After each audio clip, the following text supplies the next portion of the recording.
In this video, I'll show you how to make a resume in just 2 minutes. First, open your web browser. Go to Canva. On the Canva homepage, click the Canva AI option. In the prompt box, type "Create a professional resume for your job title." You can also include your skills, work experience, education, and certifications in the prompt. Click Generate. Wait a few seconds while Canva AI creates your resume.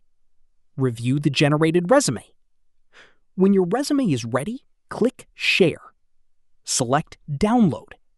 Choose PDF Standard as the file type. Click Download. Wait for Canva to prepare your file. Open File Explorer. Go to the Downloads folder. Your AI-generated resume is now saved on your computer. That's it. This is how you can make a resume in just 2 minutes using Canva AI. If you found this video helpful, don't forget to like the video, subscribe to our channel, and press the bell icon for more tutorials. Thanks for watching.